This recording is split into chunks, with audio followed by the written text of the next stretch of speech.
organización molecular y citoesqueleto y motilidad. Al mismo tiempo, basado en lo que va a ser las membranas biológicas, ¿no? Si no me equivoco. Sí. Ahora, lo que yo quiero hacer con esta clase, más que todo, es un repaso de todo lo que estamos avanzando o de todo lo que ustedes llegaron a avanzar, tratar de realizarlo lo más cortito posible y las partes más interesantes y de las que yo creo también que puedan llegar a entrar a su parcial. Ahora, en este caso, voy a desarrollar cada uno de los temas, comenzando por el tema 1, que viene a ser organización y estructura de la célula. ¿Sí? Ahora, en este caso, antes de comenzar lo que va a ser el tema 1, necesito saber si muchos de ustedes saben qué es la biología celular. ¿Alguien? ¿Un voluntario? No cuenta para pago, cuenta para puntos. Sí, para puntos. ¿El estudio de la célula molecular? Esa es la opción que dio. Sí, esa es la palabra clave. Deben aprender a diferenciar en lo que va a ser qué es la biología a qué es la biología celular. Es muy diferente, dos conceptos bastante distintos, porque la biología en sí se encarga del estudio de los seres vivos, pero cuando hablamos de la biología celular, así como lo dice, es el estudio de la célula, y con ella va a conllevar a lo que va a ser el estudio de sus características, el estudio de las funciones, los diferentes tipos de organelas que podemos llegar a encontrar y asimismo tiempo las partes que tiene su estructura, es decir, absolutamente todo por cómo se encuentra formado o compuesto la célula, ¿sí? Ahora, ustedes al empiezo en teoría, sé que llegaron a tocar un poquito sobre lo que viene a ser la historia, en la cual ustedes lo clasificaron en dos periodos, ¿no? Aunque no lo crean, por lo general en los exámenes, los docentes de manera presencial lo que hacen es simplemente llegar a poner alguna fecha de un acontecimiento bastante importante que haya ocurrido y ustedes tienen que llegar a rellenarlo con lo que va a ser el investigador y qué fue lo que descubrió, qué fue lo que realizó en esa fecha. Y también en cuanto a los periodos, este viene a ser bastante importante porque deben saber que el periodo clásico comienza o abarca desde lo que va a ser 1665 hasta 1932 y el periodo moderno, para que ustedes rellenen, a partir de 1932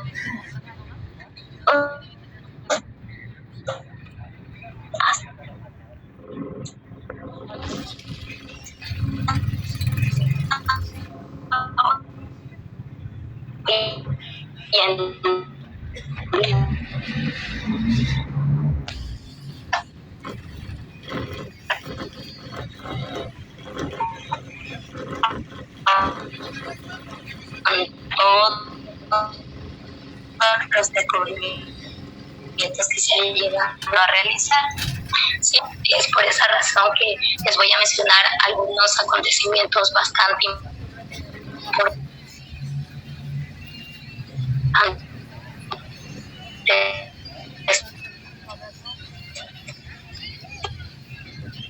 y destacados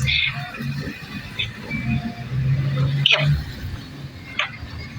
pueden llegar a ingresar en este examen.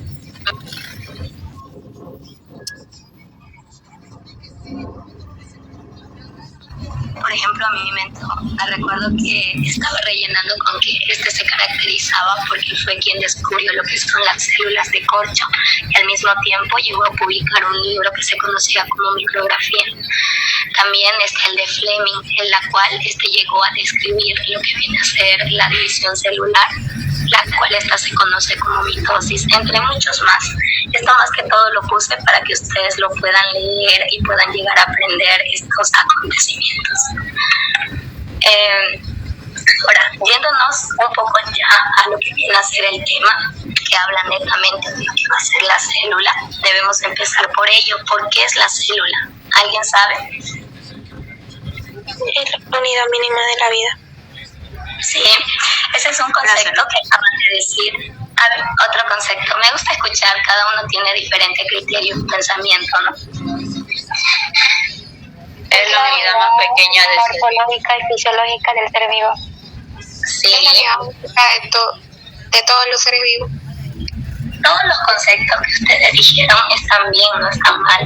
De hecho, recuerdo que cuando la doctora nos decía, para no hacerlo tan largo el concepto, simplemente es la unidad más pequeña de todo ser vivo, ¿no? La unidad más pequeña de vida. Pero si ya hablamos de un concepto mucho más amplio y ya mucho más, se podría decir más específico, ya con palabras mucho más complejas, tenemos que definir a la célula como la unidad anatómica, fisiológica, morfológica, estructural y funcional de todo ser vivo, en las cuales donde nos incluimos nosotros, ¿no? Porque ustedes saben que nosotros como seres humanos estamos compuestos por millones y millones y millones de células.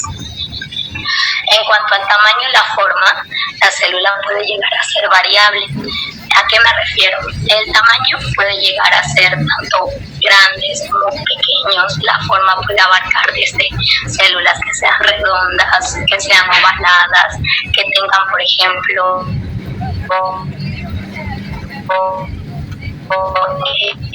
y un montón, como pueden llegar a observar en las diferentes imágenes.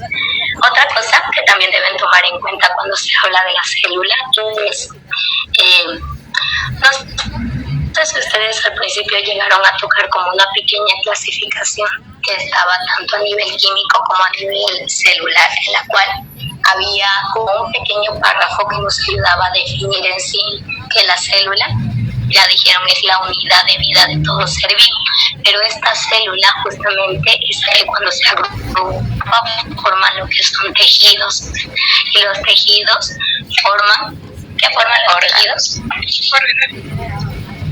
Los órganos, aparatos y sistemas, y finalmente se forma lo que nosotros conocemos como un organismo vivo. Es otro pequeño conceptito que también deben llegar a entender, y a nivel químico lo relacionaban con lo que va a ser en sí una molécula, ¿no? Que se va a hacer la célula netamente.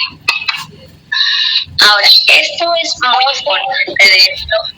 Sí. A nivel químico, ¿cómo se le puede organizar? ¿Es partícula, átomo, molécula? ¿Y qué más? A nivel químico, se comienza con lo que va a ser, si no me equivoco, a ver, espérenme un ratito.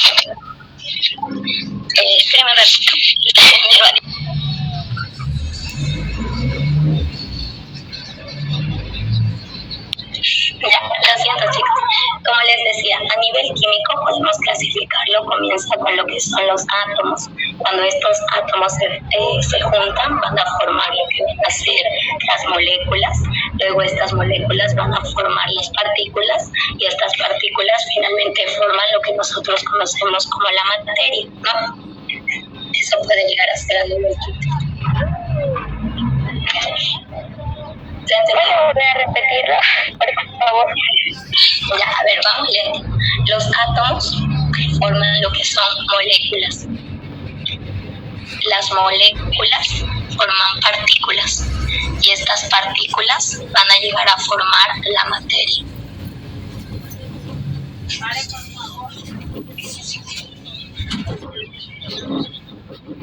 Ok, gracias. Ya.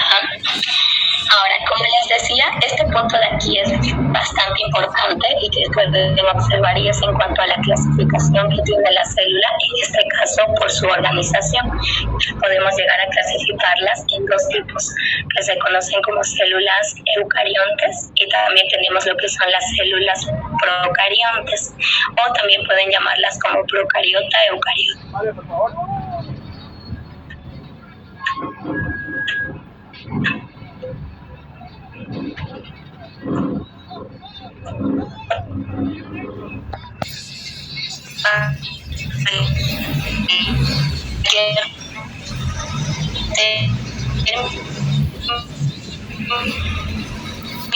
Yo esto siempre les preguntaría, ¿ustedes saben que yo?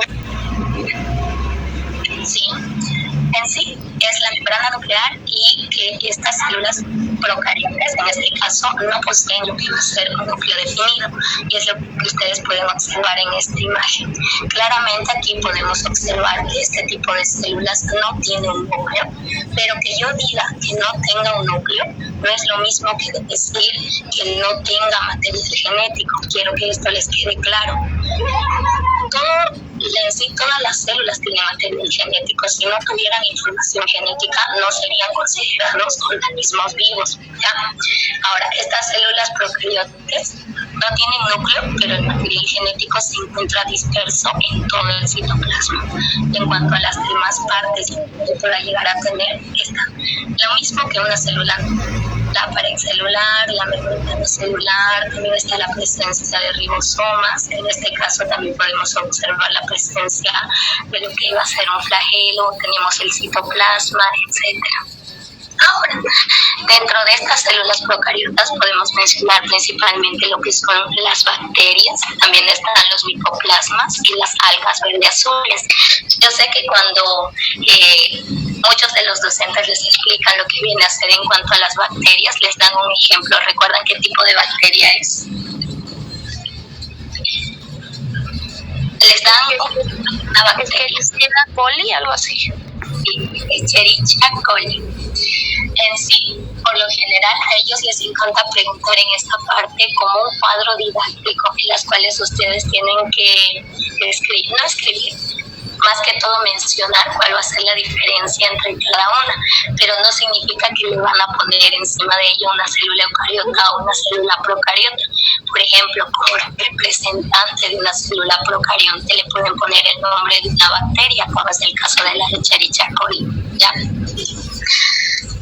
Ahora, cuando hablamos de células eucariontes, como dijeron, estas son aquellas que sí presentan un núcleo definido, y dentro del núcleo es donde ustedes van a poder encontrar lo que va a ser el material genético o información genética o ADN, como quieran llamarlo.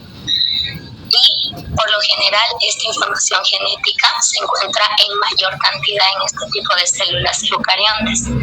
Ahora, aquí quiero que entiendan que no es lo mismo que yo les diga una diferencia entre una célula eucarionte y una célula procarionte, a que les diga una diferencia entre una célula animal y una célula vegetal. Si yo les digo diferencia entre una célula animal y vegetal, ¿qué me dirían? Pared celular, principalmente pared celular, también pueden ser en caso de las organelas, ¿no ven? Porque las células vegetales son aquellas que tienen principalmente lo que son cloroplastos. Ahora, antes de ir a esta partecita o esta clasificación de las células eucariontes, quiero que tomen en cuenta que este tipo de células tienen casi lo mismo que las células procariontes.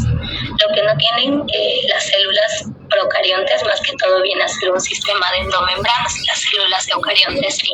Y este sistema de endomembranas se consta de lo que puede ser el aparato de Golgi, el retículo endoplasmático liso, rugoso y la membrana nuclear.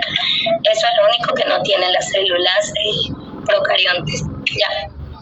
Por lo demás se tiene lo mismo, que es la pared celular, pero en caso de que sean células vegetales, tenemos la membrana celular, también tenemos la presencia de mitocondrias, como ya les dije, la presencia de las endomembranas, la presencia de cromosomas, el citoplasma, etc. Ahora, en cuanto a lo que va a ser una diferencia entre una célula animal y una célula vegetal, principalmente esta radica en la presencia de lo que va a ser la pared celular, que es la que podríamos... Disculpe, ¿me podría decir qué era lo que no tiene? ¿Podría repetir, por favor? ¿De cuál? ¿De las células eucariontes y procariontes o de la célula animal y vegetal? No, de la procariota. Ya. La diferencia de células eucariontes y procariontes principalmente está en lo que va a ser el núcleo, ¿ya? Las células procariontes no lo tienen y las células eucariontes sí. Otra diferencia es que la célula procarionte posee lo que va a ser un sistema de endomembranas. El sistema de endomembranas está compuesto por lo que va a ser el aparato de Golgi, tienen el retículo endoplasmático rugoso, el liso, y también lo que va a ser la envoltura o membrana nuclear. ¿Ya? Eso es lo único que no tienen las células procariontes, aparte del núcleo. Pero las células procariontes tienen lo que va a ser pared celular, membrana celular, tienen ribosomas, incluso también tienen mitocondrias. ¿Ya? ¿Se entendió? Sí. Está bien que pregunten. Me gusta que pregunten porque eso significa que están prestando atención y que no estoy hablando solita. Bien, como les decía, entre la célula animal y la vegetal, la principal diferencia radica en lo que va a ser la pared celular. Por eso es que esta célula vegetal viene a ser más rígida, a diferencia de lo que va a ser la célula animal, que esta casi no tiene forma. ¿Ya? La célula animal también posee lo que va a ser un glucálix. No sé si les han hecho dibujar lo que va a ser una célula animal y vegetal, porque eso es como tarea, si los dan como un ítem. ¿Lo hicieron? Yo no. O ya no les dan esa tarea, porque a mí sí me dieron. La procarionte. Es célula animal y vegetal en cuanto a estructuras. Sí. Eso yo les recomiendo que practiquen agarrando o dibujando, si quieren fotocopiando, y ustedes solitos empiecen a describir cuáles son esas partes de la célula en sí. Y si quieren, tanto de una célula animal como una de la célula vegetal, porque por lo general ponen el dibujo de la célula y ustedes tienen que identificar las partes. Es decir, aquí se encuentra el núcleo, aquí tenemos la presencia de lo que son los nucleolos, estas son las mitocondrias, también tenemos la presencia de la membrana plasmática, tenemos la presencia del citoplasma, ¿qué más? Tenemos la presencia de los lisosomas, el complejo de Golgi, el retículo endoplasmático rugoso y liso, la presencia de peroxisomas, los centriolos, las vacuolas.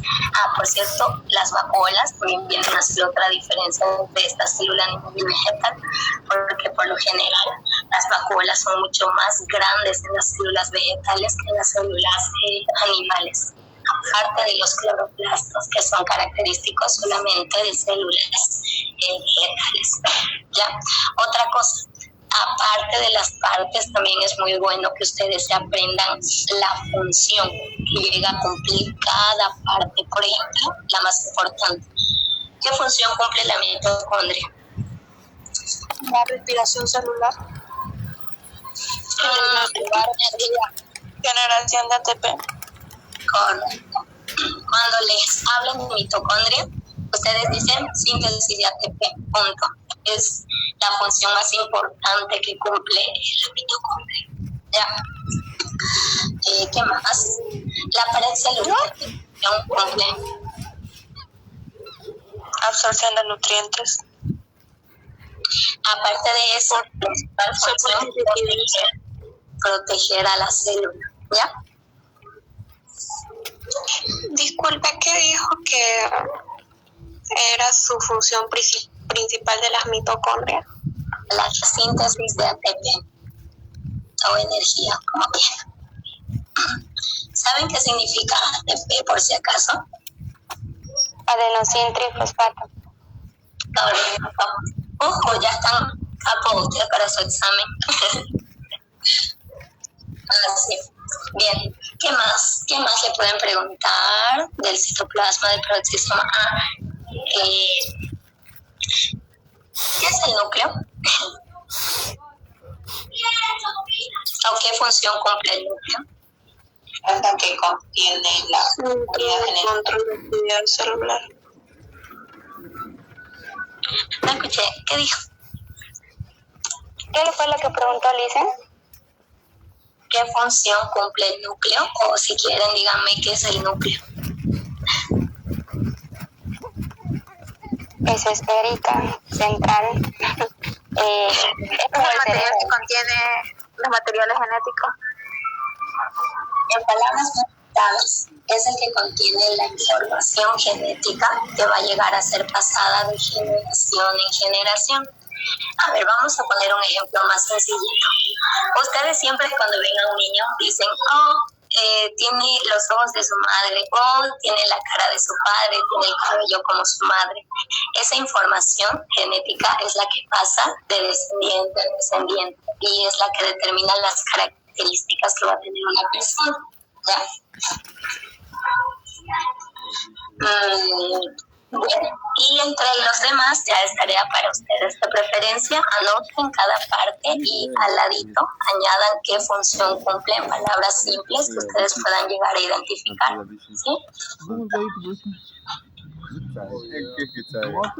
Aquí, ¿tienen alguna duda con respecto a esto? Aunque aquí lo vamos a ver mucho mejor.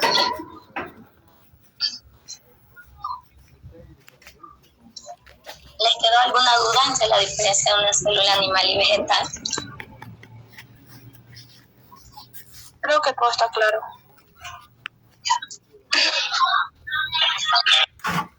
Auxilio, ¿los lisosomas solo se encuentran en células animales? ¿Los lisosomas? No, Sí. por lo general se encuentran en ambos. ¿Sí?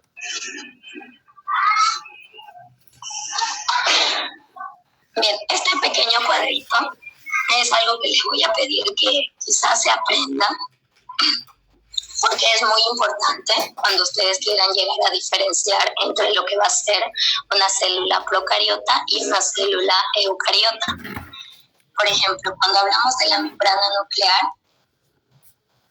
las células eucariotas presentan membrana nuclear, porque obviamente tienen un núcleo definido. En cambio, las células procariotas la tienen ausente. El ADN, por lo general, en las células procariotas se encuentran desnudos, pero en las células eucariotas además se encuentran combinados con lo que van a ser proteínas. ¿Ya? Los cromosomas en las células procariotas son únicos, en cambio las células eucariotas pueden llegar a ser múltiples. Los nucleómenos en las células procariotas son ausentes. Recuerden que como no tienen núcleo, obviamente no van a tener tampoco nucleolos, son material genético. Y en las células eucariotas sí se encuentra presente. Los ribosomas, este pequeño cuadrito de aquí, si quieren, márquenlo, escúpenlo, ya, depende de ustedes, pero este es muy importante, en la cual, cuando hablamos de los ribosomas, en las células procariontes llega a tener un tamaño relativamente más pequeño, la cual se representa justamente aquí como 70S. Pero en las células eucariontes el tamaño es un poquito más grande, que llega a ser representado como 80S.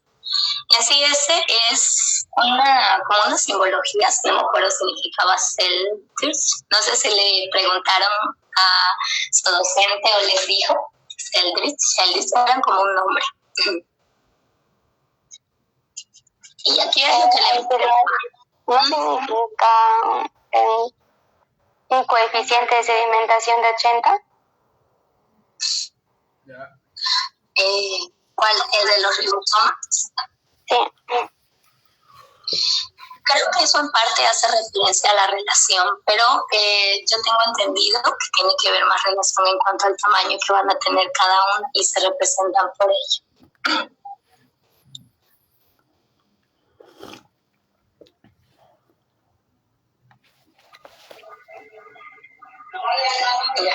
En cuanto a lo que va a ser el sistema de endomembranas, en las células procariontes, ya les dije, estas se encuentran ausentes, pero cuando hablamos de las células eucariontes están presentes. Las mitocondrias están presentes en las células eucariontes, cumplen la función, como les dije, de la síntesis de lo que va a ser el ATP. Pero en caso de las células procariontes es un poco especial. Más que todo, creo que una de ustedes estaba diciendo que está relacionado con la fotosintética y en cuanto también a la membrana celular. Es que creo que hacen la utilización de lo que llamamos como enzimas respiratorias. ¿Ya? En cuanto a los cloroplastos, se encuentra presente en las células eucariotes, pero hay que especificar solamente en células vegetales. En cambio, en las células procariotes se encuentran ausentes. Y así podemos seguir. Pero este es otro punto bastante destacable, y es en cuanto a los reinos. Por ejemplo, en células procariotes, el reino, ya mencionamos algunos de ellos, eran el reino Monera, donde se encontraban las bacterias. Aquí ustedes también podían incluir las algas verde-azules y los micoplasmas. Pero en cambio de las células eucariontes ya hablamos de lo que viene a ser el reino fungi, el reino animal, el reino vegetal, y aquí también podemos incluir a lo que son los protozoarios, porque todos estos microorganismos poseen lo que va a ser justamente ese núcleo que es característico de este tipo de células.